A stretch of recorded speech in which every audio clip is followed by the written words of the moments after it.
Hello aspirants, welcome to Bhagyalakshmi IAS institute way passion with purpose. So ఈరోజు మనము TSPSC రిలేటెడ్గా Telangana moment paper చూద్దామండి. ఇది వచ్చేసి మనకి TSPSC paper Telangana movement. So మరి ఇందులో మన టాపిక్ వచ్చేసి ఈరోజు ముల్కీ మూమెంట్ అండ్ దాని యొక్క ఎమర్జెన్సీ, అది ఎలా వచ్చింది, అసలు అది రావడానికి రీజన్స్ ఏంటి, అసలు ముల్కీ అంటే ఏంటి అనేది మనం చూద్దాం. చూడండి, ఇక్కడ ద వర్డ్ ముల్కీ అంటే ఏమంటున్నారు, ముల్కీ మీన్స్ కంట్రీ. కంట్రీ అంటే ఏంటంటే once mother land. For example మన మదర్ ల్యాండ్ ఏమంటాం మనం, ఇండియా. ఓకేనా. సో మదర్ ల్యాండ్ ఏమంటామంటే ముల్కీ అని అంటాం.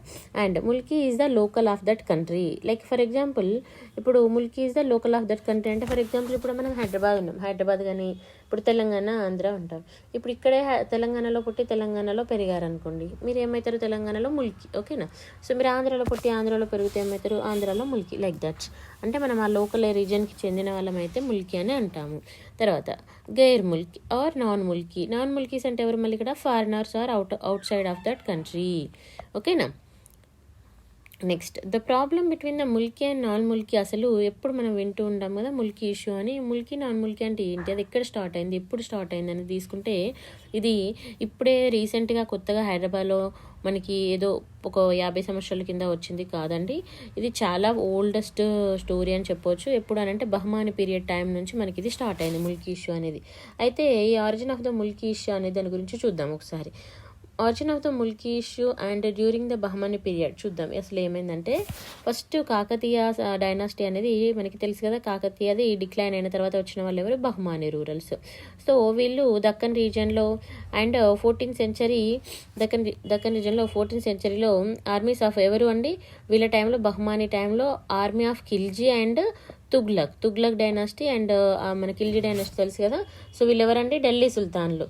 So and along with them many of the Muslims, వాళ్ళతో పాటుగా చాలా ముస్లిమ్స్ మైగ్రేట్ అవ్వడం జరిగింది దక్కన్ రీజన్కి.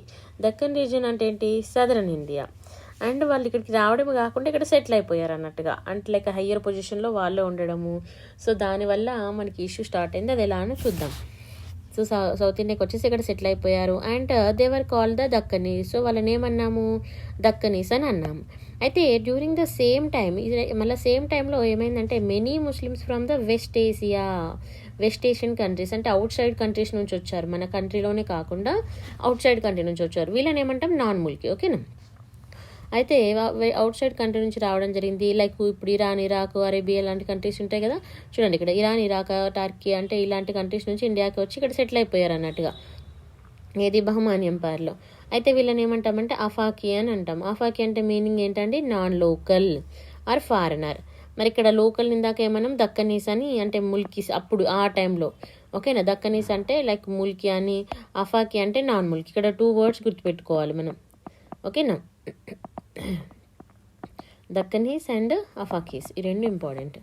అయితే డ్యూరింగ్ ద ఇప్పుడు కొంత టైం గడిచిపోతూ ఉంది. అయితే Deccanis were regarded as a mulki, దక్కనీస్ని ముల్కీ అని అండ్ అఫాకీస్ నాన్ ముల్కీ అని అనడం జరిగింది.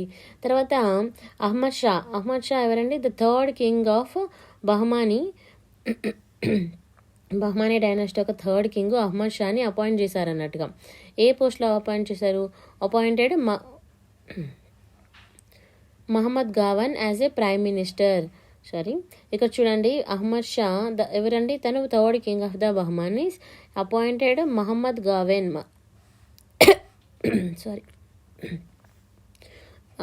మహమ్మద్ గావన్ని ప్రైమ్ మినిస్టర్గా అరేంజ్ చేయడం జరిగింది. అయితే ఇప్పుడు ఇక్కడ మహమ్మద్ గావన్ అంటే మళ్ళీ ఎవరండి, మన ఈయన యాక్చువల్గా అఫాకీ అన్నట్టుగా, అంటే ఫారినర్. అయితే ఈయన చూడండి, who was an Afaqi. Mohammed Gawan తీసుకుంటే made many reforms for better administrations and appointed Afaqis in prominent job. ఇతను చాలా అడ్మినిస్ట్రేషన్స్ తీసుకొచ్చాడు. బట్ ఇతను ఏం చేశారంటే అఫాకీస్ వాళ్ళని ప్రామినెంట్ జాబ్స్లో పెట్టడం జరిగింది. అంటే లైక్ ఫైనాన్షియల్ రిలేటెడ్గా మంచిగా సంపాదించుకునే జాబ్లో, పెద్ద పెద్ద బిజినెస్లో వాళ్ళని పెట్టాడండి. లైక్ చూడండి, ట్రేడింగ్ బిజినెస్ కానీ ఇలాంటి వాటిలో పెట్టడం వల్ల ఏమైంది, వాళ్ళు ఫైనాన్షియల్గా కూడా స్ట్రాంగ్ అయ్యారు అండ్ సోషల్గా స్ట్రాంగ్ అయిపోయారు, హయ్యర్ పొజిషన్లో ఉన్నారు ఇప్పుడు బహమాని ఎంపైర్లో. సో ఇప్పుడు ఇదేమైపోయింది, బయట నుంచి వచ్చిన వాళ్ళు ఫైనాన్షియల్గా స్ట్రాంగ్ ఉన్నారు, హయ్యర్ పొజిషన్లో ఉన్నారు. మరి ఇప్పుడు లోకల్ వాళ్ళ పరిస్థితి ఏంటి? So that is the reason ఇక్కడ కాన్ఫ్లిక్ట్ అనేది స్టార్ట్ అయింది. ఎవరికి? దక్కనీస్కి అండ్ అఫాకీస్కి, లైక్ ముల్కీకి నాల్ ముల్కీ ఇష్యూ అనేది ఇక్కడ స్టార్ట్ అయింది. And at the same time difference in the religion sector, వాళ్ళకి రిలీజన్ సెక్టార్లో కూడా డిఫరెన్సెస్ అనేది ఉంది. సో అది కూడా increasing the conflict between the these two. Afaqi belonging to the, వీళ్ళిద్దరికి ఇంకొక కాన్ఫ్లిక్ట్ కూడా వచ్చింది. అయితే ఇక్కడ అఫాకీ అంటే ఇప్పుడు మనకి ముస్లిమ్స్లో టైప్ కూడా ఉంటుంది కదా. So Afaqi belong to the Shia sect, వాళ్ళు చెందిన వాళ్ళు షియా సెక్ట్ ఆఫ్ ఇస్లాం. అదే దక్కనీస్ తీసుకుంటే మరి సున్నీ సెక్ట్ ఆఫ్ ఇస్లాం. సో ఇలా రెండు వాళ్ళు ఇస్లాంలో కూడా వాళ్ళకు ఈ రిలీజియస్ డిఫరెన్సెస్లో కూడా రావడం జరిగింది. అది కూడా ఒక కాన్ఫ్లిక్ట్గా మారింది. తర్వాత the differences between the Afaqis and Deccanis reached its peaks. ఆ డిఫరెన్సెస్ అనేది చాలా పీక్స్లోకి వెళ్ళిపోయింది. అండ్ ఇది దేనికి రీజన్ అయిందండి? బహమాని ఎంపైర్ యొక్క డౌన్ఫాల్కి, పడిపోవడానికి రీజన్ అయింది. అండ్ ఈ బహుమాని ఎంపైర్ అప్పుడు ఏమైపోయిందంటే 5 స్మాల్ కింగ్డమ్స్గా విడిపోయింది అన్నట్టు, ముక్కలు అయిపోయింది, విడిపోయి ఏమైపోయింది? Downfall of the Bahmani empire. అందులో ఈ 5 ఏదైతే స్మాల్ కింగ్డమ్స్ అయినాయో దాంట్లో ఒకటే మన గోల్కొండ కుతుబ్షాహీ ఎంపైర్. ఓకేనా? So Golconda Qutb Shahi is the one among them. అయితే ఇప్పుడు మనకి ఇంపార్టెంట్ ఏది? మనకి గోల్కొండ కదా. సో ఇప్పుడు మనం దాన్ని చూసుకుందాం మన ఎగ్జామ్ పాయింట్ ఆఫ్ వ్యూలో. చూడండి, కుతుబ్షాహీ పీరియడ్. సో మరి కుతుబ్షాహీ పీరియడ్ తీసుకుంటే ఇది ఎలా వచ్చింది? That's the result of break down of a Bahmani empire యొక్క ఎంపైర్ బ్రేక్ డౌన్ అవడం వల్ల కుతుబ్షాహీ డైనాసిటీ వచ్చింది. మరి కుతుబ్షాహీ డైనాసిటీ ఇక్కడ మరి ఎవరు మరి దీని ఫౌండర్ అని అంటే కూలీ కుతుబ్ షా. ఓకేనా? The founder and he was also an Afaqi. ఓకేనా? He was also an Afaqi, came from the Iran. మరి ఇతను దేనికి చెందినవాడు? ముల్కే నాన్ ముల్కే చూసుకోవాలి. అయితే ఇతను అఫాకీ అయినప్పటికీ కూడా అతను కొన్ని మంచి వర్క్స్ అయితే చేశారన్నట్టుగా. Quli Qutb Shah witness the break down of the Bahmani. చూశాడు తను బహుమాని ఎంపైర్ పడిపోవడానికి రీజన్స్ చూశాడు. ఎందుకు బహుమాని ఎంపైర్ పడిపోయింది? లోకల్ కంటే నాన్ లోకల్కి ఇంపార్టెంట్ ఇవ్వడం వల్ల మెయిన్గా. సో ఇప్పుడు అది చూసి తను ఏం చేశాడంటే ఇక్కడ తను ఏదైతే ఎక్స్పీరియన్స్ అయ్యాడో దాన్ని మళ్ళీ జరిగితే ఇప్పుడు తన రాజ్యం కూడా పడిపోద్ది కదా. సో అలా పడిపోకుండా ఉండడానికి జాబ్స్ అనేవి ఎవరికి ఇచ్చాడు? దక్కనీస్కి అంటే లోకల్స్కి. So he hired the local people mulkis in the most of the jobs and encouraging the local Telugu language. అందుకే మీకు క్వశ్చన్ కూడా వస్తుంది, కుతుబ్ షాహీ టైంలో తెలుగు లాంగ్వేజ్కి ఉన్న ప్రాధాన్యత గురించి క్వశ్చన్ అడుగుతారు అన్నట్టుగా. సో ఇది ఇంపార్టెంట్ పాయింట్ అండ్ దీని మీద మనకు మెయిన్స్లో కూడా క్వశ్చన్ ఉంటుంది. సో తిను ఏం చేశాడు? మంచిగా తెలుగు వాళ్ళకి జాబ్స్ ఇచ్చాడు, లోకల్ వాళ్ళకి ఎక్కువ ఎంకరేజ్ చేశాడు, ముల్కీని ఎక్కువ ఎంకరేజ్ చేశాడు. ఈ టైంలో ముల్కీ ఇష్యూ అనేది పెద్దగా లేదు. ఓకేనా? తర్వాత అబ్దుల్ హసన్ తనిషా కుతుబ్ షా కింగ్ హసాని తనిష్కా. ఎవరు ఇతను? The Qutub Shahi king appointed Telugu people in important positions. Like ఎవరెవరు మరి ఇంపార్టెంట్ పొజిషన్లో ఉన్నారు తెలుగు వాళ్ళు అంటే అక్కన్న మాదన్న అని మీరు వినే ఉంటారు కదా. Akkanna employed the peshkar and Madanna was employed the mahamantri. So ఇలా తెలుగు వాళ్ళని మంచి పొజిషన్లో ఉండడము. అయితే ముల్కీ ఇష్యూ అనేది not arised during the Qutub Shahi period. Remember this. Qutb Shahi పీరియడ్లో ముల్కీ ఇష్యూ అనేది పెద్దగా లేదు. నెక్స్ట్ తర్వాత వచ్చిన వాళ్ళు అసఫ్ జాహీ పీరియడ్. అయితే నెక్స్ట్ ఎవరు వచ్చారు? మనకి అసఫ్ జాహీ. ఈ అసఫ్ జాహీలో ఎప్పుడు వచ్చేది? 1724. ఓకేనా? Nizam ul Mulk established the Asaf Jahi period. ఎవరు ఏర్పాటు చేశారండి అసఫ్ జాహీ పీరియడ్ని? Nizam ul Mulk establish the Asaf Jahi period జైన్ డైనాసిటీని ఎక్కడ? హైదరాబాద్లో. అయితే ఈ కేమ్ టు హైదరాబాద్ 1724లో రావడం జరిగింది అలాంగ్ విత్ ద ఫాలోవర్స్. తన ఫాలోవర్స్ని తీసుకొని and who are loyal to him and made him them ministers. తను ఇక్కడ హైదరాబాద్కి తన ఫాలోవర్స్ని తీసుకొచ్చి తన నమ్మిన వాళ్ళు ఉంటారు కదా వాళ్ళని మినిస్టర్స్కి అపాయింట్ చేయడము, నోబెల్ జాబ్స్లో పెట్టడము and their descendant got settled in the Deccan region and వాళ్ళందరూ డక్కన్ రీజియన్లో సెటిల్ అయిపోవడము. అగైన్ మళ్ళీ ముల్కీ ప్రాబ్లం అనేది రావడం జరిగింది. ఓకేనా? ఎందుకంటే మళ్ళీ ఎవరికి ఇంపార్టెంట్ ఇచ్చాడు? ఇతను ముల్కీ వాళ్ళకి కాకుండా నాన్ ముల్కీకి ఇంపార్టెంట్ ఇచ్చాడు. సో అందుకన్నట్టుగా. నెక్స్ట్ ఇక్కడ చూడండి, therefore the mulki problem aroused during the period of the Afzal Uddaula. తను వచ్చేసి 5th నిజాం. ఎవరండి? 5th Nizam and to start the mulki movement. తన ముల్కీ మూవ్మెంట్ తీసుకురావడం జరిగింది. తర్వాత during the Asaf Jahis period conflict అనేది ముల్కీ నాన్ ముల్కీ అనేది 3rd పేజెస్లోకి వెళ్ళిపోయింది. అయితే 3 పేజెస్ వచ్చాయి అన్నట్టుగా, పేజ్ 1, పేజ్ 2, పేజ్ 3. సో మనం చూద్దాం. ఫస్ట్ పేజ్ వచ్చేసి 1853 నుంచి 1883 వరకు ఉంది. సో 1853 తీసుకుంటే reason behind of this rise of mulki issue during this period period of the 5th Nizam. ఎవరండి? ఫస్ట్ పేజ్ 5th నిజాం టైంలో. అయితే 1853 టైంలో మనకి సాలార్ జంగ్ అపాయింట్ అయ్యారు అన్నట్టుగా. సాలార్ జంగ్ 1 గుర్తుపెట్టుకోండి. ఇది కూడా మనకి మెయిన్స్లో కూడా క్వశ్చన్స్ అడుగుతారు, important. Appointed as a diwan of Hyderabad దివాన్గా అపాయింట్ అవ్వడం జరిగింది. అండ్ తను చాలా అడ్మినిస్ట్రేటివ్ రిఫార్మ్స్, రెవెన్యూ రిఫార్మ్స్ అయితే తీసుకురావడం జరిగింది. ఓకేనా? అయితే మరి రీఫార్మ్స్ తీసుకుంటే చూడండి, these reforms made Kayasthas and Khatris of north India to migrated Hyderabad state to acquire the jobs. అయితే ఇక్కడ ఏమైంది, తన రీఫార్మ్స్ వల్ల నార్త్ ఇండియా నుంచి ఇక్కడికి రావడం, ఇక్కడ జాబ్లో సెటిల్ అవ్వడం జరిగింది. తర్వాత సయ్యద్ అహ్మద్ ఖాన్ అండ్ అమీనుద్దీన్ ఖాన్, ఎవరు వీళ్ళిద్దరూ చూద్దాం. సయ్యద్ అహ్మద్ ఖాన్ అండ్ అమీనుద్దీన్ ఖాన్ అయితే who were appointed as the assistants of Salar Jung. So వీళ్ళు సాలార్ జంగ్ 1కి అసిస్టెంట్స్గా అపాయింట్ అయ్యారు.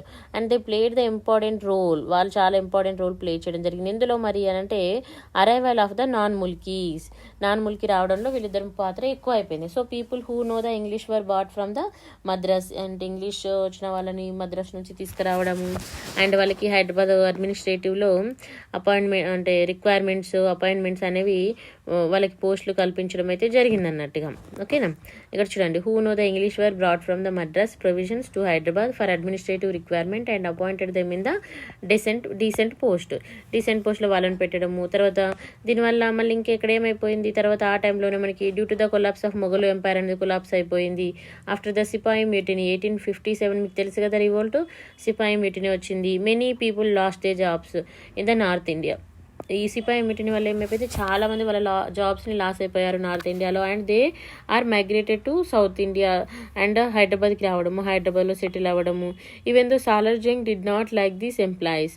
యాక్చువల్లీ సాలార్ జంగ్కి ఇది ఇష్టం లేదు, ఈ employees of non Mulki in Hyderabad అనేది. బట్ ఇంకా కొన్నిసార్లు ఉంటుంది కదండి హయ్యర్ అథారిటీ ప్రెషర్ అనేది, సో అలా అయిపోయింది అన్నట్టుగా.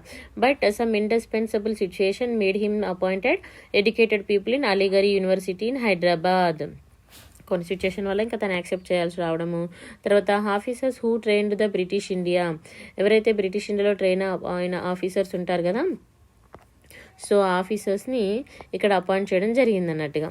Who trained in British India who held positions your Hyderabad as a దివానీస్.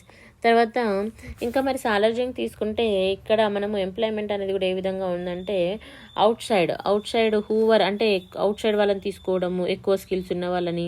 And whoever trained in the local employees and would return to there. ఇక్కడ చూడండి, Salar Jung the employees from outside who were skilled were trained the local employees and would return to their place. అయితే ఇక్కడ ఏమనుకున్నారంటే సాలార్ జంగ్ ఆ టైంలో ఈ ఎంప్లాయీస్ని తీసుకున్నారు కదా అవుట్ సైడ్ నుంచి, సో వాళ్ళు వచ్చేసి ఇక్కడ లోకల్ పీపుల్ని ట్రైన్ చేసి మళ్ళీ తిరిగి వెళ్ళిపోతారు అనుకున్నారు. కానీ వాళ్ళు ఏం చేశారు, వాళ్ళు వెళ్ళిపోలేదు. It's not happen in reality. వాళ్ళు వెళ్ళిపోకుండా మళ్ళీ ఇక్కడే సెటిల్ అయిపోయారు అన్నట్టుగా. సో అప్పుడు ఇష్యూ స్టార్ట్ అయింది. So non mulki who held high positions in Hyderabad state unnecessarily divided into their departments.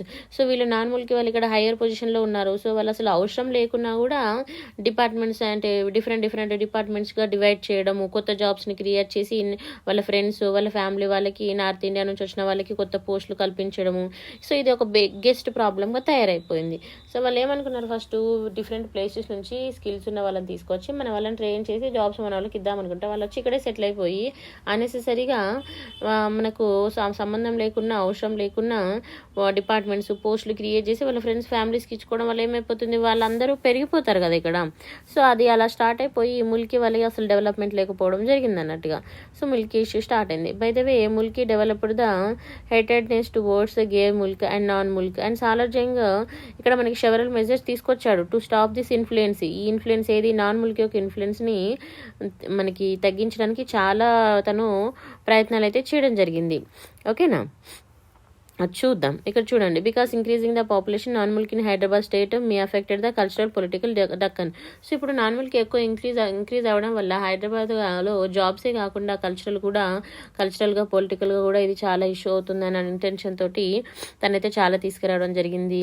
చూద్దాం ఏం చేశారంటే, they were non mulki officer have to take the special permission to meet the Nizam family. ఓకేనా. అయితే ఇక్కడ ఏమన్నారంటే ఫస్ట్ వచ్చేసి నాన్ ముల్కీ ఆఫీసర్స్ ఎవరైతే ఉంటారో వాళ్ళు ఖచ్చితంగా స్పెషల్ పర్మిషన్ తీసుకోవాలి.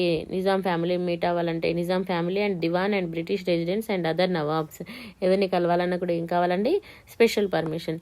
And non mulki officer cannot be given titles jagirs. Non mulki ఆఫీసర్స్కి ఏమిటి టైటిల్స్ కానీ జాగీర్స్ కానీ ఇవ్వడం జరగదు. తర్వాత to stop a domination of non mulkis and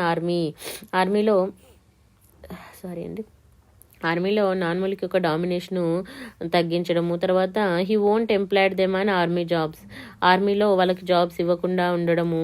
తర్వాత rejected the proposals of the non mulki to make Urdu official language.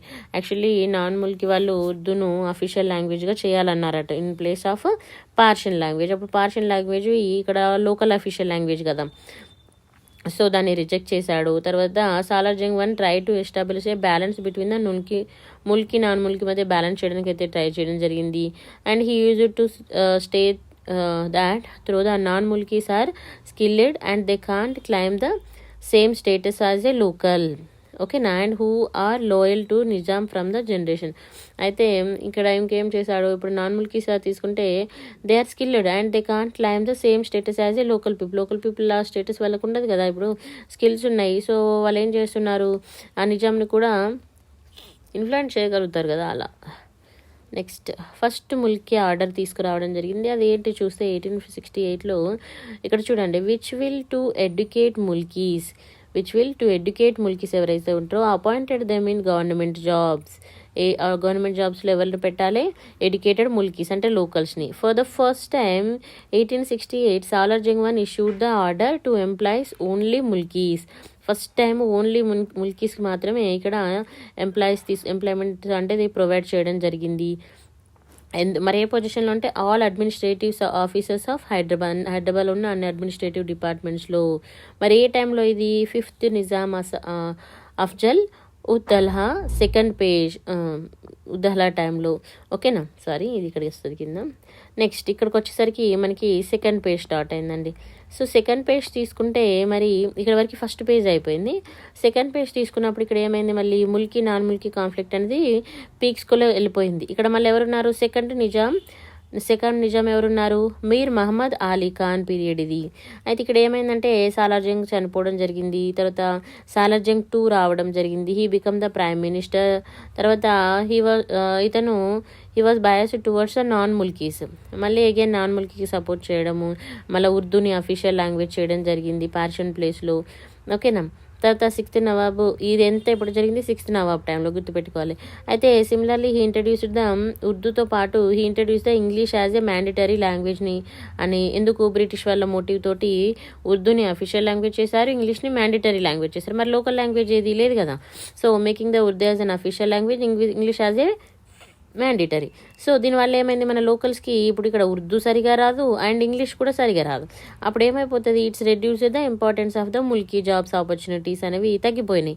అంతే కదా, మనకి రాని భాషల్లో ఉద్యోగాలు ఇస్తా అంటే ఎవరు చేయలేరు కదా. సో లోకల్కి ఇంపార్టెన్స్ అనేది తగ్గిపోవడము. And Mulkis were not skilled in the both languages. So దానివల్ల ముల్కీకి జాబ్స్ అనేవి లేకుండా పోవడం. అండ్ ఇంకోటి ఏమైందంటే నాన్ ముల్కీ వాళ్ళకు ఎక్కువ శాలరీస్ పే చేయడము, ముల్కీ వాళ్ళకి తక్కువ శాలరీస్ పే చేయడం కూడా ఇదొక ప్రాబ్లంగా తయారైంది. తర్వాత ముల్కీస్ని సెకండ్ క్లాస్ సిటిజన్గా వాళ్ళు ట్రీట్ చేసేవాళ్ళు అన్నట్టుగా. సో ఈ విధంగా మనకి ముల్కీ ప్రాబ్లం అయితే రావడం జరిగింది. తర్వాత mulki gave a request letter to Mohammed Ali Khan. ఓకేనా, saying the Salar Jung 2 was biased toward the non mulkis. ఒక రిక్వెస్ట్ లెటర్ అయితే ఇవ్వడం జరిగింది. అయితే ఈ letter was called as a mulki patram. ఈ లెటర్ని ఏమంటారు, ముల్కీ వాళ్ళు ఇచ్చిన పత్రాన్ని అంటే ముల్కీ పత్రం అని అంటారు. మహమ్మద్ అలీ ఖాన్ రెస్పాండెడ్. అయితే మహమ్మద్ అలీ ఖాన్కి ఇవ్వడం వల్ల తను రెస్పాండ్ అయ్యాడు. ఇమీడియట్గా రెస్పాండ్ అయ్యి ఈ సాలార్ జంగ్ ఆర్డర్ చేశాడు అన్నట్టుగా సాలార్ జంగ్ 2కి ప్రిపేర్ ద లిస్ట్. ఏం లిస్ట్ ప్రిపేర్ చేయమన్నాడు, ఎంప్లాయ్మెంట్ లిస్ట్ ఏదైతే ఉందో ఆ కంప్లీట్ లిస్ట్ అయితే ప్రిపేర్ చేసి ఇవ్వమని చెప్పారు. అయితే మరి ముల్కీస్ అందరు కలిసి ఇక్కడ ఏం చేశారు, ఒక లెటర్ రాసి మనకి లెటర్స్ ఎవరికి ఇచ్చారు, అప్పుడు అప్పుడు ఎవరున్నారు, మహమ్మద్ అలీ ఖాన్ ఉన్నారు కదా. సో ఆయనకి ఇచ్చేసి ఆయన మంచిగా రెస్పాండ్ అయ్యేసి ఏం చేశాడు, నాకు లిస్ట్ అంతా కావాలని చెప్పాడు. ఇప్పుడు వాళ్ళు లిస్ట్ తీశారన్నట్టుగా, ఫస్ట్ ఎంప్లాయిడ్ లిస్ట్ ఇది 1886లో తీసిన ఫస్ట్ ఎంప్లాయిడ్ లిస్ట్, గుర్తుపెట్టుకోవాలి. 1886లో ఫస్ట్ ఎంప్లాయీస్ సివిల్ లిస్ట్ గుర్తుపెట్టుకోండి, ఓకేనా.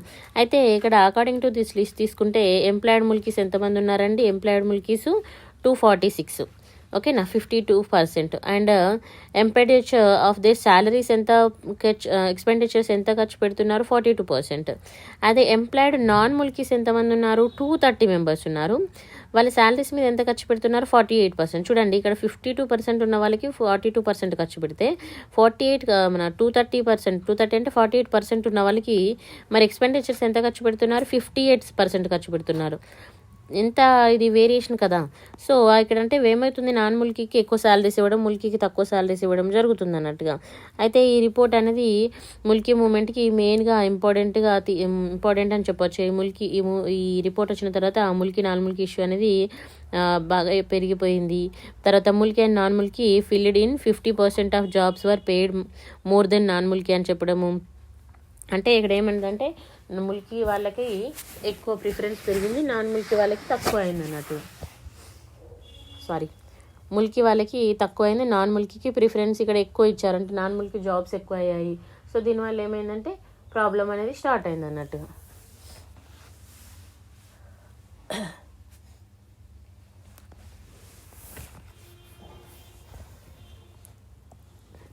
నెక్స్ట్ అయితే ఇప్పుడు ఇక్కడ మనకి అలీఖాన్ లిస్ట్ తీసినప్పుడు ఫస్ట్ ఇక్కడ మనకి ఎవరికి ఎక్కువ జాబ్స్ ఉన్నాయి, ముల్కీకి ఏమో తక్కువ ఉన్నాయి జాబ్స్ కంటే పెయిడ్ చాలా తక్కువ పేమెంట్ చేశారు. ఆల్మోస్ట్ నాన్ ముల్కీస్ 50% ఉన్నారు, అండ్ వాళ్ళ శాలరీస్ ముల్కీ కంటే ఎక్కువగా ఉన్నాయి, ఓకేనా. సో అప్పుడు మన మహమ్మద్ అలీ ఖాన్ అప్పుడున్న మహమ్మద్ అలీ ఖాన్ ఏం చేశారు, ఒక గెజిట్ని రిలీజ్ చేశాడు. ఎవరికి ఫేవర్గా మరి అంటే ముల్కీస్కి ఫేవర్గా గెజిట్ రిలీజ్ చేశాడు. ఆ గెజిట్ ఏంటి అంటే 1888 అది గెజిట్ అంటాము, అది జారీదా, ఓకేనా. సో జారీదా గెజిట్ అని అంటాము. ఆన్ జాబ్ అపాయింట్మెంట్స్, ఎందులో అంటే జాబ్ అపాయింట్మెంట్లో 6th Nizam Mohammed Ali Khan released a gazette. ఎవరండి, 6th నిజాం మహమ్మద్ అలీ ఖాన్ ఒక గెజిట్ని రిలీజ్ చేయడం జరిగింది. ఎప్పుడు 1888లో. అయితే according to the Islamic calendar, A calendar, Islamic calendar 15th of month rabi ul సానీ of the year 1301 ఈ క్యాలెండర్ ప్రకారము. తర్వాత అకార్డింగ్ టు దిస్ గెజిట్, మరి ఈ గెజిట్లో ఏముంది అని అంటే first time the word Mulki అనేది యూజ్ చేయడం జరిగింది, రిమెంబర్, ఓకేనా. అయితే according to this gazette person who had settled at least for 12 years in the state, ఎవరైతే 12 years స్టేట్లో ఉంటారో వాళ్ళని ఏమంటాము, కన్సిడర్ యాజ్ ఎ ముల్కీగా కన్సిడర్ చేస్తాము.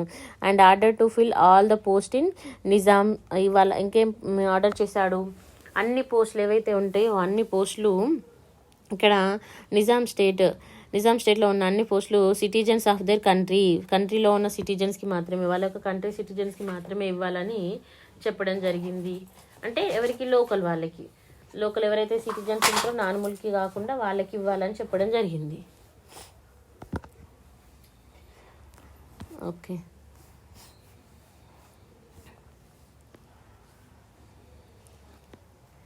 నెక్స్ట్ మరి దీనికి ఎలిజిబిలిటీ ఉండాలి కదా. సో లోకల్ సిటిజన్స్కి ఇవ్వాలి అండ్ దేర్ ఎలిజిబిలిటీ, అది కూడా మళ్ళీ ఎలిజిబిలిటీ ప్రకారం without the interference of the foreigners ఇంటర్ఫియరెన్సీ లేకుండా, ఓకేనా. Next non mulki had take special permission from the prime minister to get into job. ఇప్పుడు నాన్ ముల్కీకి జాబ్ కావాలంటే ఖచ్చితంగా స్పెషల్ పర్మిషన్ తీసుకోవాలని చెప్పడం జరిగింది. Even after releasing of the gazette hiring of non Mulki jobs also grow up. మళ్ళీ ఈ gazette వచ్చిన తర్వాత కూడా నాన్ ముల్కీ జాబ్స్ అనేది మళ్ళీ పెరిగినాయి అంటున్నారు. మరి ఎందుకు చూద్దాం మళ్ళీ. తర్వాత హిందూ ముస్లిం ముల్కీ ఇష్యూస్ అంటే ఏంటి, ఇక్కడ చూడండి 90% ఆఫ్ ద పాపులేషన్ ఎవరున్నారండి, హిందూస్ ఉన్నారు. కానీ మళ్ళీ జాబ్స్ ఎవరికి ఉన్నాయి, అందరికీ ముస్లిమ్స్కే ఉన్నాయి. So most of the jobs were filled with the non Mulki Muslims.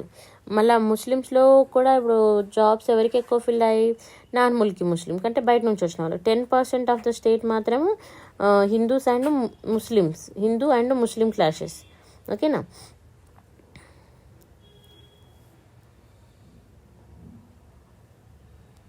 State వాళ్ళకి ఓన్లీ 10% వచ్చాయి. దీనివల్ల మళ్ళీ హిందూ ముస్లిం క్లాషెస్ కూడా రావడం జరిగింది. తర్వాత ఎంప్లాయీస్ సివిల్ లిస్ట్ 1894 తీసుకున్నప్పుడు మరి ఇక్కడ మళ్ళీ ఎలా ఉంది అని అంటే ఇక్కడ చూడండి Without considering the Muhammad Ali Khan 6th Nizam instructions, Salar Jung to continue to benefit the non Mulkis. ఇక్కడ మన మహమ్మద్ అలీ ఖాన్ యొక్క పర్మిషన్ లేకుండానే, 6th నిజాం పర్మిషన్ లేకుండా సాలార్ జంగ్ ఏం చేశాడు, సాలార్ జంగ్ 2 కంటిన్యూ చేశాడు బెనిఫిట్స్ ఎవరికి, నాన్ ముల్కీస్కి. సో ఇదేమైంది, మళ్ళీ ముల్కీ మూమెంట్కి దారి తీయడం జరిగింది. అయితే ఏప్రిల్ 1887 సాలార్ జంగ్ 2 తన జాబ్ని రిజైన్ చేయడం జరిగింది అన్నట్టుగా, ఎందుకంటే తన మీద ఇంకా చాలా నెగిటివ్ రావడం వల్ల. తర్వాత under this region of new Diwan employees civil list was released. మళ్ళీ ఇక్కడ కొత్త దివాన్ వచ్చారు, ఆ టైంలో మళ్ళీ సివిల్ లిస్ట్ తీశారు. ఇప్పుడు total number of gazetted employees in Hyderabad తీసుకుంటే ఎన్ని ఉన్నాయండి, 680 ఉన్నాయి. అందులో ముల్కీ ఎంప్లాయీస్ ఎంతమంది ఉన్నారు, ఓన్లీ 233 ఉన్నారు. నాన్ ముల్కీస్ 447 ఉన్నారు. మళ్ళీ అంత గెజిట్ తీసి అంత చేసినా కూడా నాన్ ముల్కీస్ ఎక్కువ ఉన్నారు. అండ్ ఇక్కడ తీసుకుంటే ఇన్ టోటల్ 680 ఎంప్లాయీస్ అనేది దెర్ వర్ ఓన్లీ 63 హిందూస్ ఉన్నారు. అమాంగ్ దెమ్ ఓన్లీ 20 వర్ ముల్కీ హిందూస్ ఉన్నారు.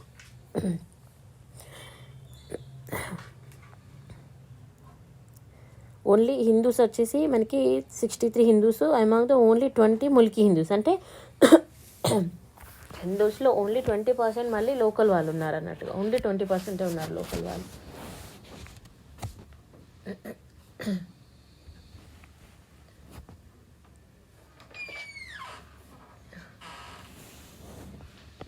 So according to 1886 employees civil list తీసుకున్నప్పుడు number of non mulki employed was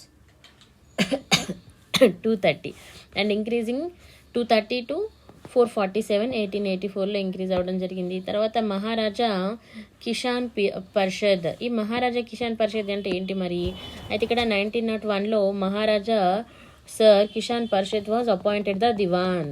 so తిను దివాన్గా అపాయింట్ అయ్యారు. Who was the Hindu mulki. తిను వచ్చేసి ఎవరండి, హిందూ ముల్కీ.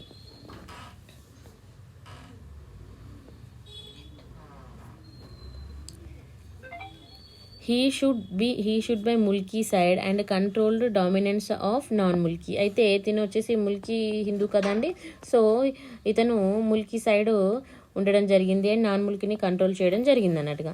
అయితే తర్వాత చూడండి కాసన్ వాకర్. సో ఇతను వచ్చేసి finance minister to Kishan Pershad, finance మినిస్టర్గా హైర్ చేసుకోవడం జరిగింది. Hired many non Mulki jobs. మళ్ళీ నాన్ ముల్కీ జాబ్స్ పెరుగుతున్నాయి. సో ఇక్కడ మనము కసాన్ వాకర్ తీసుకుంటే డివైడెడ్ ద ఉర్దూ ఇంటూ, తిను ఏం చేశాడంటే ఉర్దూ లాంగ్వేజెస్ని నదరన్ ఉర్దూ అండ్ సదరన్ ఉర్దూగా డివైడ్ చేశారు. And he also criticised the civilised non mulki speaks northern Urdu and uncivilised mulki speaks southern Urdu. So ఇలా మళ్ళీ క్రిటిసిజం రావడం జరిగింది. తర్వాత with the direct war was started between the Diwan Kisan Parishad and మన కాసన్ వాకర్. డైరెక్ట్ వార్ అనేది వీళ్ళిద్దరి మధ్య మళ్ళీ రావడం జరిగింది. Because of this Kisan Parishad and Mulkis were partially successful in this moment. ఈ కిసాన్ పరిషత్ వల్ల ఏమైంది, ముల్కీ పార్షల్గా సక్సెస్ అవ్వడం అనేది జరిగింది అన్నట్టుగా. అయితే 1910 తీసుకుంటే government release the notification for the protection of the ముల్కీస్ని ప్రొటెక్ట్ చేయడం కోసం నోటిఫికేషన్ అయితే తీసుకురావడం జరిగింది అన్నట్టుగా. అకార్డింగ్ టు 1910 నోటిఫికేషన్ ప్రకారము 1910లో ఒక నోటిఫికేషన్ వచ్చిందని, నోటిఫికేషన్ తీసుకుంటే non Mulki jobs were considered as a temporary. Non Mulki jobs అనేవి టెంపరీగా కన్సిడర్ చేయడము. తర్వాత job recruitment should be done not by political interference but written test. అప్పటి వరకు పొలిటికల్ ఇంటర్ఫియరెన్స్ ఎక్కువ ఉంది కదా,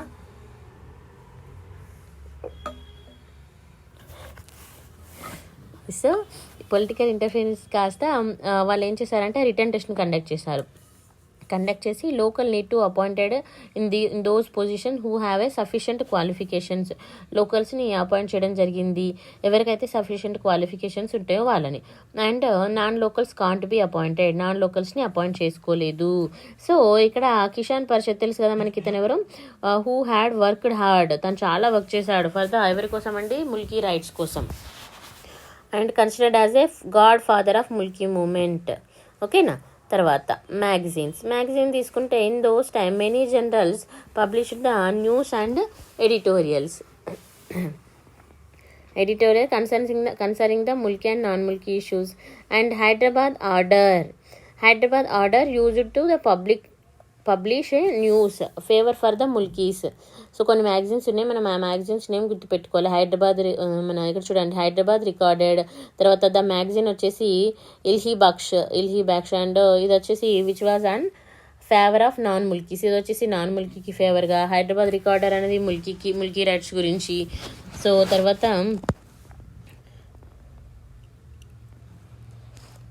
next the Muhammadan the magazine తీసుకుంటే హూ వాజ్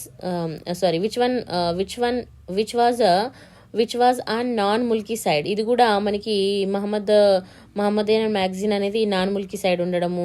అయితే non Mulki were the descendant of the people who were invited by the సాలార్జంగ్ని invite చేశారని. తర్వాత 1912లో Mir Osman Ali Khan remove the Casson వకర్ని remove చేశాడు ఫైనాన్స్ మినిస్టర్గా. ఓకేనా. ఇప్పుడు మళ్ళా చూడండి, నెక్స్ట్ వచ్చేసి రాయ్ బల్ముకుంద్. సో రాయ్ బల్ముకుంద్ రావడం జరిగింది. ఎప్పుడు ఇక్కడ మనకి రాయ్ బల్ముకుంద్ వచ్చిన తర్వాత ఇక్కడ చూడండి, in 1885 Hyderabad old city student. ఎవరండి రాయ్ బల్ముకుంద్ అంటే ఇతను 1885లో ఇక్కడ మనకి హైదరాబాద్ ఓల్డ్ సిటీ స్టూడెంట్. అయితే ఇతను graduated in BA from Madras university నుంచి BA కంప్లీట్ చేశాడు. He was the first Hindu Mulki graduate in Hyderabad state. Remember this, first Hindu Mulki in 1908 and he was appointed as the Hyderabad high court chief justice. ఈయనను హైదరాబాద్ హైకోర్టు యొక్క chief జస్టిస్గా appoint చేయడం జరిగింది. ఓకేనా. మరి హైదరాబాద్ హైకోర్టు ఎప్పుడు ఏర్పాటు చేశారు? 1819లో ఏర్పాటు చేయడం జరిగింది అన్నట్టుగా. సో చూసుకోవాలి మనం ఇలాంటివి. Next employment and civil services rules under the Mir Osman Ali Khan. So ఇక్కడ చూడండి, ఇక్కడ వరకు అయిపోయింది కదా. ఇప్పుడు employments and civil services rules అనేది ఏ విధంగా ఉంది? Mir Osman Ali Khan he was the seventh Nizam formed in 1919 and definition of mulki. So దీని ప్రకారం ఏ విధంగా ఉంది? దీన్ని ఏం పేజ్ అంటామంటే మనం 3 pages అన్నాం కదా, 3rd పేజ్ అంటాం. సో ఇక్కడ ఏమైపోయింది, ఇప్పుడు మనకి after the death of the Mir Mohammad Ali Khan చనిపోయారు 1911లో. తర్వాత 7th నిజాం ఉస్మాన్ అలీ ఖాన్ రావడం జరిగింది. అండ్ ఇప్పుడు ఏమైంది, with the suggestions of the educational conference Mir Osman Ali Khan establish the, కొంతమంది సజెషన్ వల్ల అతను ఏం చేశాడంటే ఉస్మానియా యూనివర్సిటీని ఏర్పాటు చేయడం జరిగింది. ఓకేనా. ఎప్పుడు 1918లో గుర్తుపెట్టుకోండి. And this university started Urdu as a medium. ఏ లాంగ్వేజ్ అండి? మీడియం. ఉర్దూ లాంగ్వేజ్ మీడియంగా ఉంది. తర్వాత while preparing the text books of Osmania university తీసుకున్నప్పుడు Urdu translation departments many non Mulki officers were belonging to the north India. అయితే ఆ బుక్స్ తయారు చేస్తున్నప్పుడు మరి ఎవరున్నారండి ఎక్కువ? వాళ్ళు ఆఫీసర్స్ నాన్ ముల్కీ వాళ్ళు ఉన్నారు, నార్త్ ఇండియా వాళ్ళు. సో నార్త్ ఇండియా వాళ్ళు ఉంటే మరి వాళ్ళు నార్త్ ఇండియా రిలేటెడ్ లాంగ్వేజ్ చేస్తారు కానీ సౌత్ ఇండియా చేయరు కదా. So they used the Lucknowi Urdu. So ఉర్దూలో మళ్ళీ డిఫరెన్సెస్ ఉంది కదా. Lucknowi Urdu of north India ఉర్దూని వాళ్ళు యూజ్ చేయడము instead of the Deccan Urdu use చేయాలి కదా. దక్కన్లో ఉన్నప్పుడు దక్కన్ యూజ్ చేయకుండా వాళ్ళు ఏం చేశారు, ఇక లక్కనవి ఉర్దూ అంటే నార్త్ ఇండియా ఉర్దూ యూజ్ చేశారు. So which spoken by the, అయితే లోకల్ మాట్లాడే హిందీ యూజ్ చేయలేదు వాళ్ళు, ఉర్దూ. సో వాళ్ళ నార్త్ ఇండియా ఉర్దూ యూజ్ చేశారు. అయితే Dakhni Urdu was used by the Mulkis. మరి ఇక్కడ ముల్కీస్ ఏమి యూజ్ చేసేవాళ్ళు? దక్కన్ ఉర్దూ యూజ్ చేసేవాళ్ళు. అయితే మరి లఖనవి ఉర్దూ ఎవరు యూజ్ చేసేవాళ్ళు? నాన్ ముల్కీస్ యూజ్ చేసేవారు.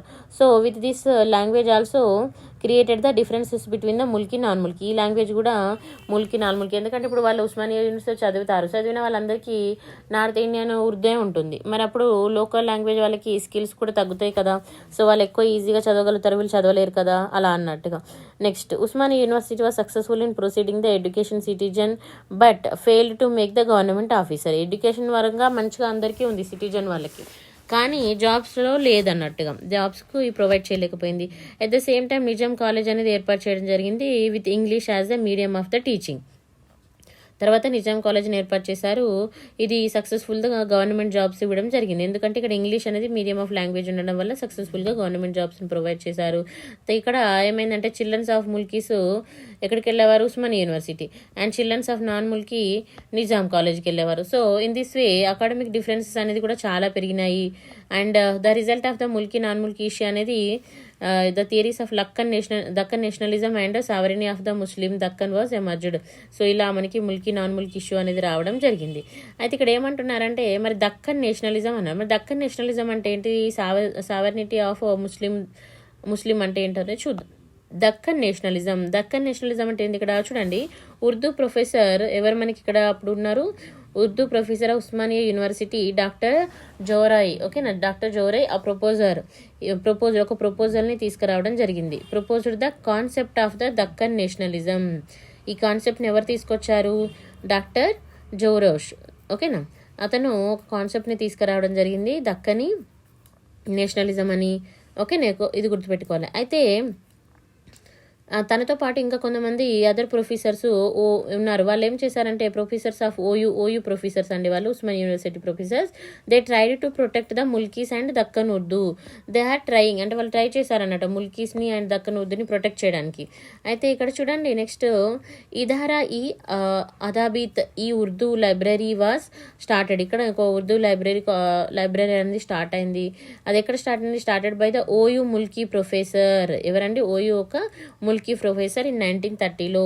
And they used the articles related to the Deccan nationalism రిలేటెడ్గా ఆర్టికల్స్ని ప్రింట్ చేయడము. And this library plays a very important role to developing the Mulkis. ఇది చాలా ఇంపార్టెంట్ రోల్ ప్లే చేసిందని చెప్పొచ్చు. And who are behind the caste and religion. Caste రిలీజన్తో సంబంధం లేకుండా నేషనలిజంని ప్రమోట్ చేసిందని చెప్తారు. అందుకే దక్కన్ నేషనలిజం అనడము జరిగింది. అర్థమైందా? సో దక్కన్ నేషనలిస్ట్ లీడర్స్ తీసుకుంటే వాళ్ళు ఒక స్లోగన్ కూడా యూజ్ చేశారండి, లాంగ్ లైవ్ నిజాం అని స్లోగన్తో రావడం జరిగింది. Long live Nizam the royal embodiment of the Deccan nationalism అని గుర్తుపెట్టుకోండి.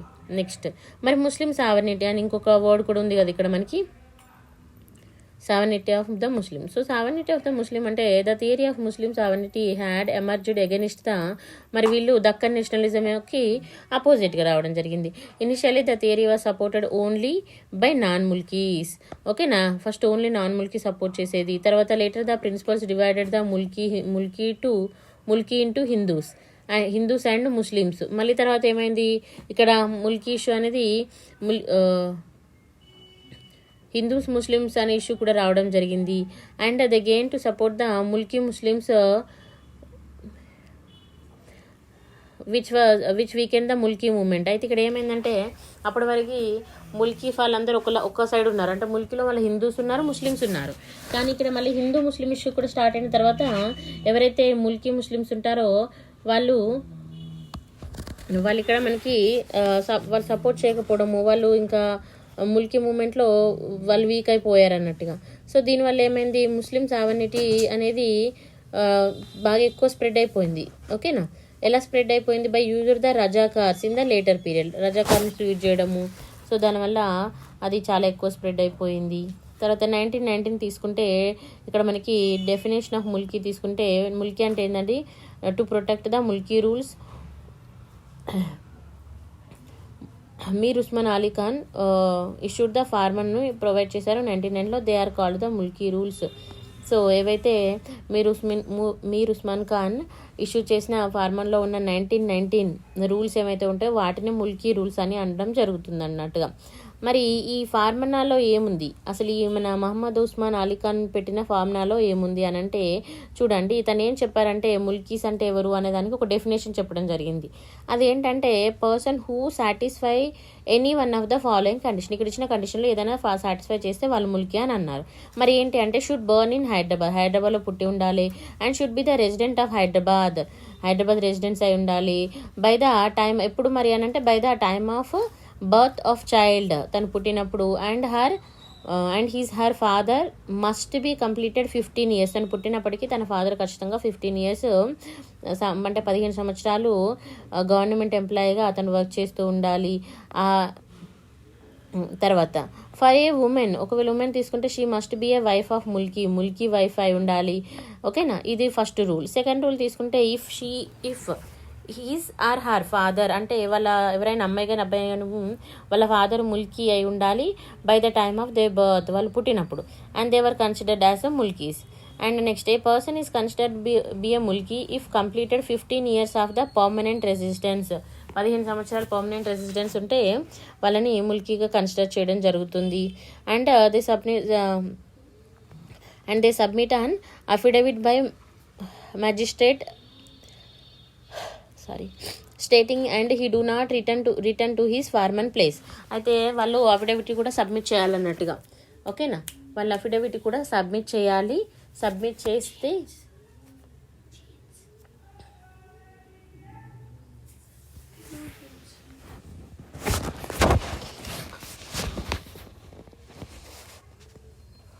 1 minute అండి.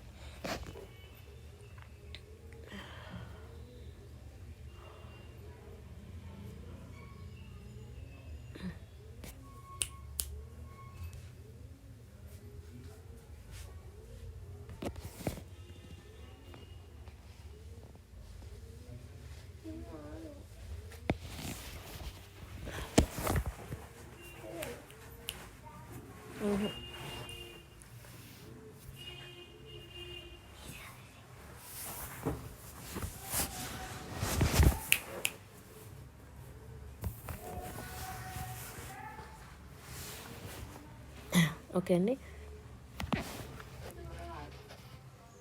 అయితే వాళ్ళు ఒక అఫిడవిట్ని సబ్మిట్ చేయాలి. వాళ్ళు మైగ్రేట్ అయ్యి వచ్చినట్టుగా, మళ్ళీ వాళ్ళు రిటర్న్ వెళ్ళము అన్నట్టుగా అఫిడవిట్ సబ్మిట్ చేస్తే వాళ్ళకి ప్రొవైడ్ చేయడము. తర్వాత ఒకవేళ ముల్కీ ఉమెన్ అనుకోండి, ముల్కీ ఉమెన్ నాన్ ముల్కీ అతన్ని పెళ్లి చేసుకుంది. అప్పుడు they do not leave their residence in Hyderabad state. వాళ్ళు హైదరాబాద్లో ఉండట్లేదు. మరి అప్పుడు ఎలా అనంటే according to the mulki rules ప్రకారం తీసుకున్నప్పుడు ముల్కీ రైట్స్ అనేవి వాళ్ళకి ఎలా ప్రిజర్వ్ అవుతాయి అంటే, ముల్కీ ఉమెన్ ఈవెన్ ఇఫ్ ఒకవేళ తన భర్త చనిపోయినా, తను మళ్ళీ విడాకులు తీసుకున్నా కూడా తను తన మదర్ ల్యాండ్కి వచ్చేస్తే తను ముల్కీగా కన్సిడర్ అయింది. బట్ తన పిల్లలు మాత్రము ముల్కీగా కన్సిడర్ అవ్వరు. ఓకేనా. Next, by the following the above rules and conditions Taluqdars, ఎవరంటే Taluqdars were given authority to issue the Mulki certificate. మరి ముల్కీ సర్టిఫికేట్ ఎవరు ఇస్తారండి? సారీ, తాలూక్దార్స్ ముల్కీ సర్టిఫికేట్ అయితే ప్రొవైడ్ చేశారు. మరి Mulki certificate application from consisting of all the mandatory information of a person. ఈ సర్టిఫికేట్లో complete mandatory information, person యొక్క మ్యాండేటరీ ఇన్ఫర్మేషన్ ఖచ్చితంగా ఉండాలి. ఓకేనా. And he has attached the promissory నోట్ను కూడా అటాచ్ చేయాలి. Liable for the punishment by court. ఒకవేళ తను ఏదైనా ఆ ప్రొవిజన్స్ ఏమైనా తప్పితే కోర్టు చెప్పినట్టుగా తను ఖచ్చితంగా వినాల్సి ఉంటుంది. ఇంకా తనకు శిక్ష కూడా పడే ఛాన్సెస్ ఉంటుంది. Next, if the application for the grant of Mulki certificate was rejected. ఒకవేళ ముల్కీ సర్టిఫికేట్ రిజెక్ట్ అయింది అనుకోండి, and he has applied again with in a month to subedar. మళ్ళీ విత్ ఇన్ మంత్లో సుబేదార్కి అప్లై చేసుకోవచ్చు. The decision of the subedar అనేది final అన్నట్టుగా. ఓకేనా. ఎవరి డెసిషన్ ఫైనల్లో కూడా చూసుకోవాలి. Next, if A person furnished A false information. ఒకవేళ తను ఫాల్స్ ఇన్ఫర్మేషన్ ఇచ్చి ముల్కీ అని కన్సిడర్ చేసుకుంటే తనకి ఖచ్చితంగా గవర్నమెంట్ తన ఏదైతే ముల్కీ సర్టిఫికేట్ ఉంటుందో అది క్యాన్సిల్ అవుతుంది. And recognised by the police department. ఎవరైనా అతన్ని రికగ్నైజ్ చేశారనుకోండి, తనని సర్టిఫికేట్ అయితే క్యాన్సిల్ చేయడం జరుగుతుంది. In the same way according to the provision 1A 1B 1C, if a person is disobedience towards the Hyderabad state. ఒకవేళ డిజోబీడియన్స్ ఉన్నదనుకోండి, participated directly and indirectly activist against the state పాలిటిక్స్లో, తర్వాత work against the benefits of the గవర్నమెంట్కు benefit లేకుండా అగెనిస్ట్గా work చేయడము, తర్వాత ఈ ముల్కీ అబిలిషన్ రైట్స్లో వర్క్ చేస్తే ఖచ్చితంగా వాళ్ళకి మళ్ళీ పనిష్మెంట్ అయితే ఉంటుంది. According to this foreman civil services executive council was established the selection of the employees and the employment body. ఓకేనా. సో ఇక్కడ వరకు మెయిన్ ఇంపార్టెంట్ అండి, అంటే ముల్కీ అవ్వాలంటే ఏ రూల్స్ అనేది. ఓకేనా. Next, according to this foreman, ఈ ఫార్మన్ ప్రకారము civil services executive council was established. Civil services executive council establish చేశారు. ఎందుకు అనంటే ఎంప్లాయీస్ని సెలెక్షన్ చేసుకోవడంలో. And this was independent body, remember this. In 1938, Civil Services Executive Council appointed a committee to study about the civil services. ఒక కమిటీని ఏర్పాటు చేశారు civil సర్వీసెస్ని ఎలా చదవాలి ఏంటి అనేది. According to this report committee by issuing the farman, ఇంకో ఫార్మన్ ఇష్యూ చేయడము. తర్వాత 27th April 1947 Hyderabad public service commission was అనేది ఏర్పడింది. ఎప్పుడండి? హైదరాబాద్ పబ్లిక్ సర్వీస్ కమిషన్ 1947లో ఏర్పడింది. అయితే this commission consist of the chairman and 4 members ఉన్నారండి. With the recommendation of the executive council chairman and Nizam appointed them. Nizam వాళ్ళని అపాయింట్ చేయడం జరిగింది. నెక్స్ట్, ఎవరిని అపాయింట్ చేశాడు? Appointed the Osmania graduates appoint చేశారు. Next, Osmania graduates association. Next వచ్చింది ఉస్మానియా గ్రాడ్యుయేట్స్ అసోసియేషన్. మరి ఇది ఎందుకు వచ్చిందంటే 1920లో ముల్కీ పొలిటికల్ ఆర్గనైజేషన్ అనేది ఏర్పడింది. ఎక్కడ? హైదరాబాద్లో. ఓకేనా.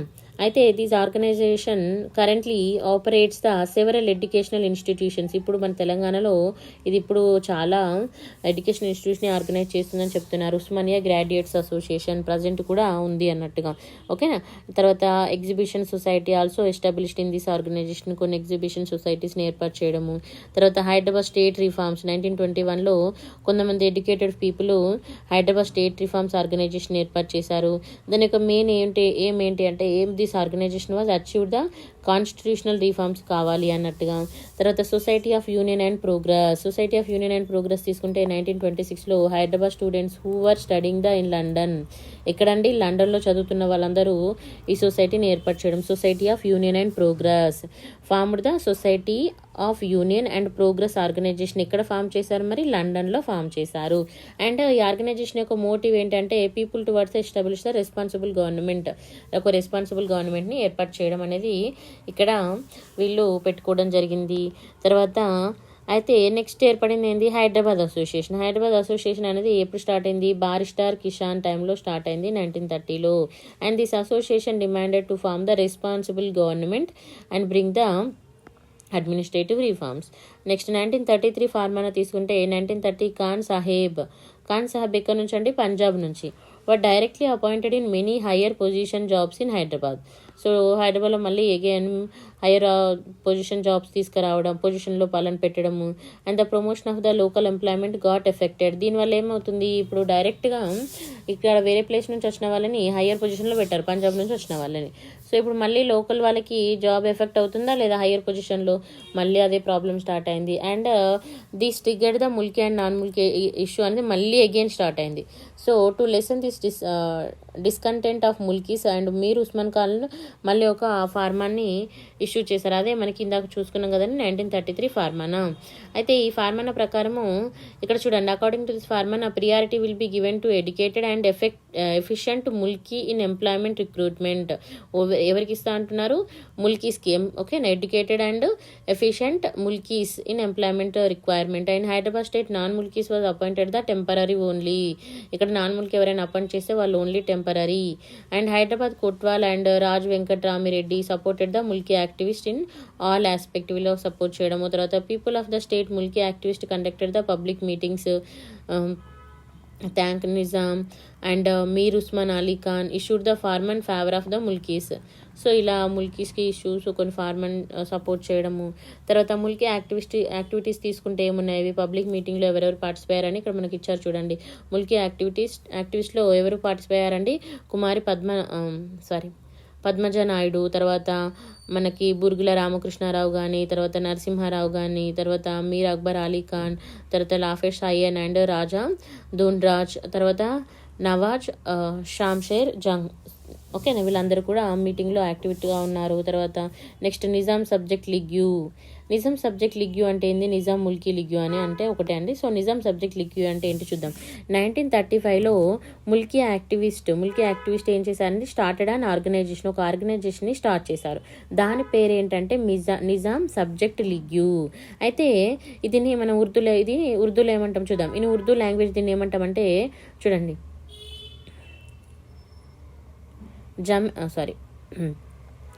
జమేత్ రిఫాయామే నిజాం అని అంటారు.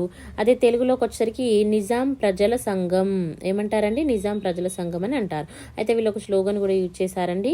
అయితే హైదరాబాద్ ఫర్ హైదరాబాదీస్ ఏమనంటే ఆ స్లోగన్ హైదరాబాద్ అనేది హైదరాబాదీ వాళ్ళకి, హైదరాబాద్ ఫర్ హైదరాబాదీస్.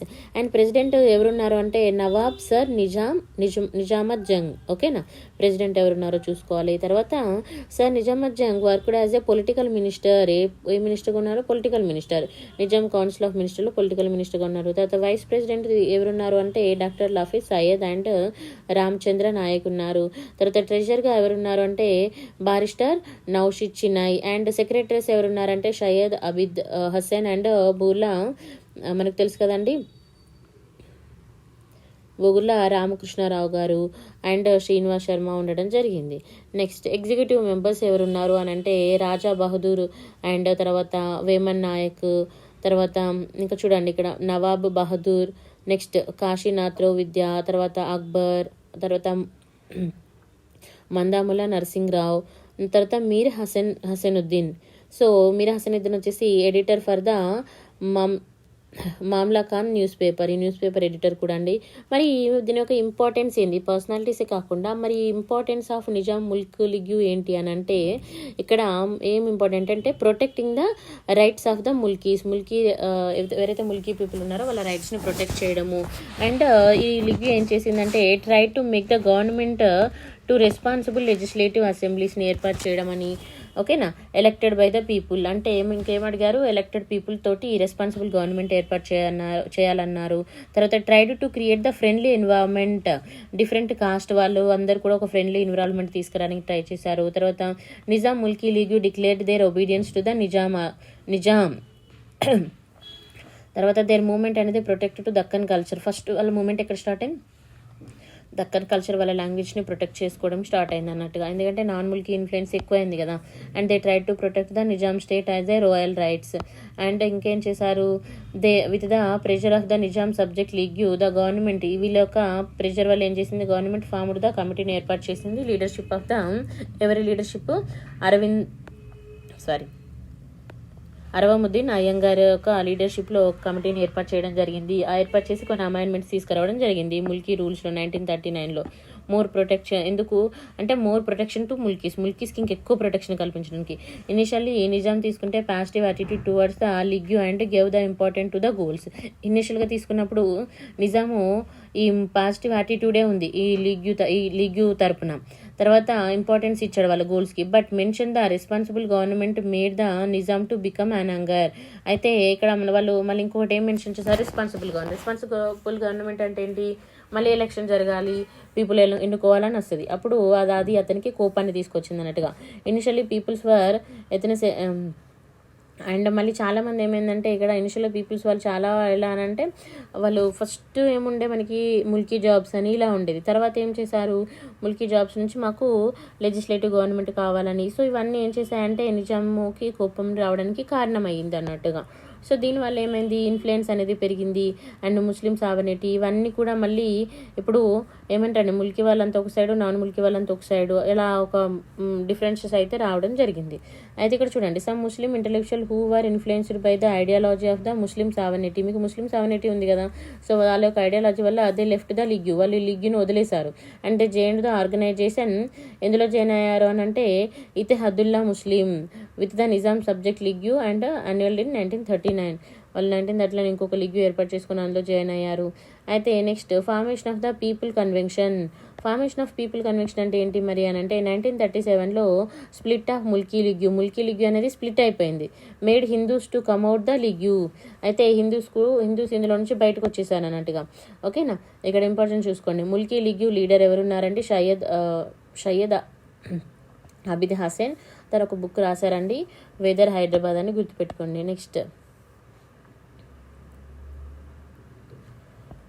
నెక్స్ట్ ఒక కమిటీ వేశారు, అదేంటంటే బహదూర్ అరవముద్దీన్ అయ్యంగర్ కమిటీ. అయితే ఈ కమిటీ తీసుకుంటే ఫర్ పొలిటికల్ రిఫార్మ్స్, ఎందుకనంటే for political reforms in Nizam state. Nizam government appointed the Aravamuddin Ayyangar కమిటీని 1937లో ఏర్పాటు చేశారు. ఈ కమిటీ సబ్మిటెడ్ రిపోర్ట్ని 1938లో సబ్మిట్ చేశారు. కొన్ని సజెషన్స్ ఇచ్చారు రిపోర్ట్లో. ఏంటి అనంటే కమిటీ రికార్డింగ్ ద ఎంప్లాయ్మెంట్కు అకార్డింగ్ టు ద మతలబ్ ఎంప్లాయ్మెంట్ రిలేటెడ్ కొన్ని ఇచ్చారన్నట్టుగా. జాబ్ అపాయింట్మెంట్స్ అనేది should be done by the following Mulki rules ప్రకారమే జరగాలి, strictly by the following the recommendation of this committee. ఈ కమిటీ చెప్పింది ఏంటంటే ఇక్కడ ఏవైతే జాబ్ అపాయింట్మెంట్స్ ఖచ్చితంగా ముల్కీ రూల్స్ ప్రకారం జరిగితే బాగుంటుందని. The definition of Mulki has been strengthened in article 39 in the year 1945. తర్వాత while appointing the candidates government job their efficiency, skills, moral behaviour has to be considered.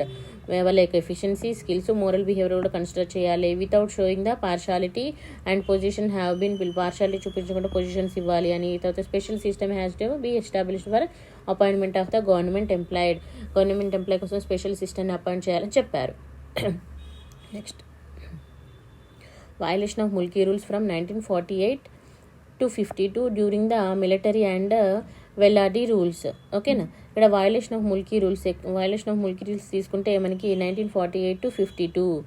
ఓకేనా, 1948 to 52 during the military and Vellodi rules.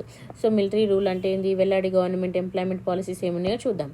అయితే ఇక్కడ చూడండి in between 1940 అంటే మనకు స్వతంత్రం వచ్చేసింది 48 to 52 ఏమైందంటే Hyderabad state has been merged into the Indian federal system.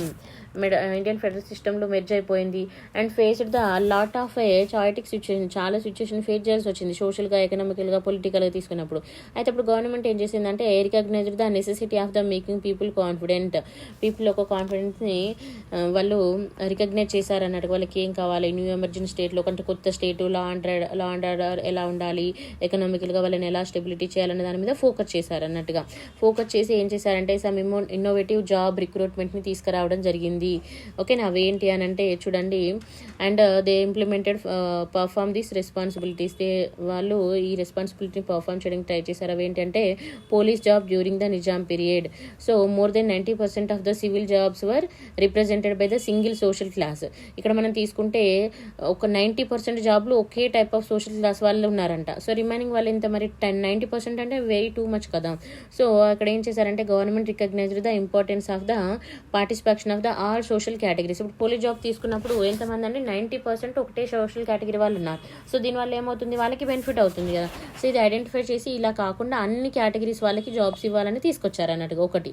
And especially armed ఫోర్సెస్లో. ఓకేనా, తర్వాత at least by 1st January 1954 government decided to fill 60% of the post by their category people.